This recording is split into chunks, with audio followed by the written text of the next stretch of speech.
약속의 땅, 하늘 가나안을 향한 좁은 길을 함께 가는 우리 믿음의 길동무 여러분, 평안하셨습니까? 월요일 교과는 여호수아 24장 14절과 15절의 말씀을 성실함과 진실함으로라는 제목으로 우리 함께 묵상합니다. 아버지 하나님, 저희들 다시 한번 말씀 앞에 불러주셔서 감사합니다. 여호수아 24장의 말씀을 통하여 저희들이 어떻게 성실함과 진실함으로 여호와 하나님을 경외할 수 있는지, 또 저희들의 삶 속에 있는 우상들을 치워버리고 여호와 하나님만 섬길 수 있는지 배울 수 있도록 은혜 주셔서 감사합니다. 하나님, 저희 삶 속의 우상을 보게 하시고 치워버리게 하시며 하나님만 섬기는 아버지의 예배자들 되도록 이 말씀의 시간 저희를 이끌어 주시옵소서. 성령 하나님, 저희와 함께하여 주시옵소서. 고마우신 예수님 이름으로 기도합니다. 말씀을 함께 읽으실까요? 그러므로 이제는 여호와를 경외하며 온전함과 진실함으로 그를 섬기라. 너희의 조상들이 강 저쪽과 애굽에서 섬기던 신들을 치워버리고 여호와만 섬기라. 만일 여호와를 섬기는 것이 너희에게 좋지 않게 보이거든 너희 조상들이 강 저쪽에서 섬기던 신들이든지 또는 너희가 거주하는 땅에 있는 아모리 족속의 신들이든지 너희가 섬길 자를 오늘 택하라. 오직 나와 내 집은 여호와를 섬기겠노라 하니. 이제 앞선 13절까지의 선언에서 하나님께서는 내가 아브라함을 불러냈고 이삭과 야곱을 인도하였으며 애굽에서 종살이하던 사람들을 구원하였다. 또한 내가 너희 대적들을 물리쳤으며 내가 또 너희가 수고하지 아니한 땅과 건설하지 아니한 성읍을 주었다고 말씀하셨습니다. 하나님의 주권적인 구원과 인도하심, 그리고 선물해 주심을 선언한 이후에 이제 여호수아는 직접적으로 백성들에게 간절히 호소하여 말합니다. 그러므로 이제는 여호와를 경외하며 온전함과 진실함으로 그를 섬기라. 여호수아가 제안하는 것은 두 가지입니다. 첫 번째로는 여호와를 경외하라는 것입니다. 두 번째는 이제 오늘 월요일 교과의 제목이죠. 온전함과 진실함으로, 성실함과 진실함으로 여호와를 섬기라는 것입니다. 경외하라, 섬기라. 이제 경외하라는 명령에 대해 교과책은 그 의미를 이렇게 설명하고 있습니다. 주님을 경외한다는 것은 끊임없는 두려움과 감정적인 불안 속에 사는 것을 의미하지 않는다. 오히려 그것은 하나님의 측량할 수 없는 위대함, 거룩함, 무한함을 다른 한편으로는 우리의 자금, 죄악됨, 유한함을 깨닫는 데서 비롯된 경탄과 경외심을 의미한다. 여러분 혹시 태양을 한번 직접 바라보신 적 있으신가요? 어렸을 때 어쩌면 한 번쯤은 그런 경험 해보셨을지 모르겠습니다. 실수로든 의도적으로든 잠깐이라도 태양을 직접 보게 되면요, 그 다음에 한참 동안 바라보는 모든 것에 아주 강력한 태양빛 모양이 맺혔던 것을 기억하실 겁니다. 뭘 봐도 그 물건이 보이지 않고 태양빛이 거기 맺히게 되죠. 이사야 선지자가 하나님을 배웠습니다. 그리고 탄식하며 고백하죠. 화로다 나여 하면서 빛이신 하나님을 뵌 자신의 더러움에 떨게 됩니다. 죄인이 하나님께 가까이 가면 갈수록 하나님의 빛이 우리의 삶을 비추면 비출수록 우리는 자신의 더러움을 보게 되는 것입니다. 아침에 일어나서 몸이 찌뿌둥할 수도 있습니다. 또 그날 하루 살아가면서 해야 될 일들로 걱정이 마음을 무겁게 누를 수도 있습니다. 근데 여러분, 그런 아침에 말씀을 펼쳐서 읽고 하나님을 간절히 구하고 기도하면서 하나님을 잠시라도 뵈고 나면 신비하게 마음이 차분해지고 또 용기가 생기기도 하고 의욕이 생기는 것을 경험해 보셨을 겁니다. 여러분, 우리 좋아하는 찬미 이렇게 찬미하지 않습니까? 눈을 예수께 돌려 그 얼굴을 주목하라.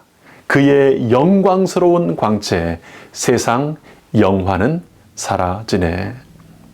하나님을 경외함은 하나님을 바라봄으로 경탄하고 놀람으로 내 삶에 대한 두려움을 이기게 되는 것입니다. 하나님을 경외한다는 것은 그분이 우리에게 바라시는 일의 위대함을 끊임없이 인식하는 것이며 그분이 우리의 하늘 아버지이실 뿐 아니라 우리의 거룩하신 왕이심을 인정하는 것이다. 이러한 깨달음은 하나님께 순종하는 삶으로 이어진다. 하나님을 경외한다는 것은요, 내 삶을 향한 하나님의 계획과 목적의 위대하심을 인식하는 것입니다. 내 안에서 하나님께서 하고 계시는 일의 위대함을 인식하는 것입니다. 그래서 하나님께서 이끄시고 주관하시는 하나님의 뜻이 내 이기심과 두려움 때문에 하려던 그 어떤 것보다 좋은 것임을 깨달아 이제 순종하게 되는 것입니다. 내가 아무리 계획을 세워봐야 하나님께서 나를 위하여 세우신 계획보다 좋지 못하다는 사실을 확인하게 되기 때문입니다. 나보다 나를 더 사랑하시는 하나님, 나보다 내가 할 수 있는 어떤 것보다 더 큰 뜻을 행하시는 하나님을 알게 되므로 이제 감사함으로 그리고 기대가 되는 마음으로 하나님께서 준비하신 일을 하게 되는 것입니다. 그래서 경외심의 실질적인 결과는 섬김이다라고 오늘 교과의 저자는 설명하고 있습니다. 여러분, 안식일 지켜야 구원받습니까? 11조를 내야 구원받습니까? 하나님을 뵌 적이 없는 사람, 하나님의 경외하심을 경험하지 못한 사람들은 이런 질문들을 하게 됩니다. 하나님을 뵙고 나를 향한 하나님의 사랑과 하나님께서 이루어 주시는 그 일들을 보는 사람은요, 구원받기 위해 무엇인가를 한다는 생각 자체를 하지 못하게 됩니다. 경외함으로 감사하며 하나님의 뜻을 행하게 되는 것입니다. 이스라엘에게 요구되는 섬김은 성실함과 진실함이라는 두 개의 영어로 특징 지어진다.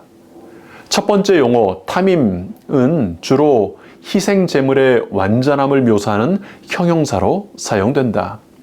이스라엘의 섬김을 묘사하는 두 번째 용어 에메트는 충성스러움 또는 진실함을 뜻한다. 이 용어는 일반적으로 불변성과 확고함을 의미한다.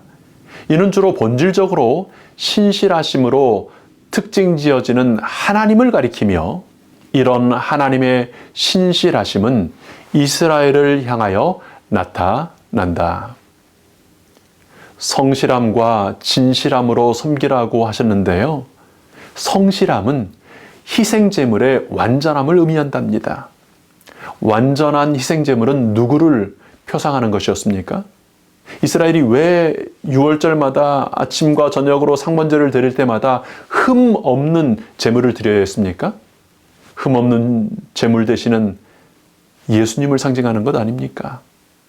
진실함은 신실함으로 특징 지어지는 하나님을 가리킨다고 교과는 설명합니다. 그러니까 성실함과 진실함으로 섬기라고 하시는데요. 우리가 하나님을 섬기도록 요구받는 그 두 가지의 특징이 다 죄인의 특징이 아니라 죄인이 할 수 있는 어떤 것이 아니라 전적으로 하나님의 특성입니다. 우리를 위하여 죽으시는 흠없는 어린 양 예수님의 특징입니다. 우리를 위하여 성실하게 일하시는 하나님의 특징입니다. 무슨 의미입니까? 본질적으로 죄인인 우리는 성실함과 진심으로 섬기지 못한다는 것입니다. 아니, 우리 못하는데 왜 하나님께서는 우리에게 불가능한 섬김을 요구하고 계시는 걸까요? 온전한 희생제물도 이스라엘을 향하여 나타나던 하나님의 신실하심도 모두 죄인된 우리들을 위한 하나님의 행하심입니다. 그렇죠? 그게 예수님께서 죽으신 이유죠. 그것이 하나님께서 일하시는 이유지 않습니까? 우리 죄인들을 위한 하나님의 사랑의 나타남입니다. 우리는 할 수 없는 것이지만 하나님께서는 우리를 사랑하셔서 이미 그렇게 이루어 놓으신 일들입니다. 우리는 스스로 할 수 없는 일이지만 하나님의 능력으로 이미 이루신 하나님을 본받아서 그렇게 할 수 있게 되는 것입니다. 하나님께서는 죄인들을 위해 죽으시고 죄의 값을 치르셨을 뿐 아니라 성실함과 진실함으로 섬길 수 있는 길을 준비해 주신 것입니다. 예수님께서 십자가에 죽으셨으니 믿고 예수님을 붙잡는 것은 우리 스스로 해야 하는 일이다. 그렇게 생각하는 분들이 많은 것 같습니다. 죄는 믿지 못하는 불신이라고 했는데요. 여러분, 죄인이 믿는 것이 가능합니까? 여러분, 십자가는 예수님의 선물이고 그걸 이제 믿고 나아가는 건 우리가 할 일이다. 아니요. 십자가만 선물이 아니고요. 십자가 은혜를 믿는 믿음도 하나님의 선물이라는 것이 성실함과 진실함으로 섬기라는 부르심의 약속인 것입니다. 그래서 이제 오늘 우리 교과책의 월요일 교과의 마지막 문장은 이렇게 설명하고 있습니다. 그들의 삶은 하나님께서 자신들을 위해 행하신 일에 대한 감사를 나타내야 한다. 이것은 오늘날 우리도 예수님과 이런 관계를 맺어야 하는 것을 말한다. 죄인인 우리가 성실함과 진실함으로 하나님의 속성으로 섬기기를 원한다면 하나님께서 우리를 위해 이미 이루신 일들을 받아들이고 감사드리는 것입니다. 아침에 일어나시면 무엇을 하려고 하시기 전에, 무엇을 이루고 무엇을 행하려고 하시기 전에 이미 이루어 주신 어린 양 예수님의 그 은혜와 하나님의 이미 해주신 은혜들을 인하여 감사드림으로 하루를 시작하시기 바랍니다. 시편 기자의 말처럼요. 감사로 제사를 드림으로 하나님을 영화롭게 하는 그런 하루를 시작하시기를 기도합니다. 오늘 이 하루 동안 내가 하게 될 모든 일, 좋고 선한 일들은 하나님께서 이미 이루어 놓으신 은혜의 결과일 것을 우리가 인식하면서요. 감사함으로 하나님께 나아가는 것입니다. 이제 그렇게 감사함으로 하나님의 말씀을 펼치는 것입니다. 하루에 성경 4장, 5장 읽어야 구원받기 때문이 아니고요. 이미 주신 말씀에 대한 감사함으로 말씀을 펼치는 것입니다. 감사함으로 기도드리는 것입니다. 떡상에 떡을 먹고 분향단에 향을 올리면서 성령으로 사는 사람, 그렇게 예수님과 관계를 맺는 사람이 성실함과 진실함으로 섬기는 사람이 될 수 있습니다. 우리는 무엇을 하라고 하시면 자꾸 여기서부터는 제가 멋지게 해볼게요 라고 스스로 해보려고 하는 부담을 가지게 될 수 있습니다. 여러분, 아닙니다. 하나님께서 하시라고 하시는 것은 그렇게 할 수 있도록 해 주시겠다는 약속입니다. 그렇게 할 수 있도록 이미 준비되었다는 하나님의 약속이고 선언입니다. 그렇게 할 준비가 다 끝났다는 우리 아버지 하나님의 보증인 것입니다. 성실함과 진실함으로 섬기며 사는 예수님과 연결된 예수님께서 이미 이뤄 놓으신 일들의 열매를 먹는 제자들 되시기를 축원합니다. 아버지 하나님, 저희 같은 죄인들이 어떻게 하나님을 경외하며 성실과 진정으로 하나님을 섬길 수 있습니까? 예수님께서 온전한 희생제물로서 저희를 위해 죽으셨고 다시 살아나셨으니 가능해진 일임을 오늘 다시 한번 확인하게 해주셔서 감사합니다. 확고한 불변성으로 신실하게 저희를 붙잡아 주시는 하나님의 사랑 때문에 가능하게 된 것임을 알게 해주셔서 감사합니다.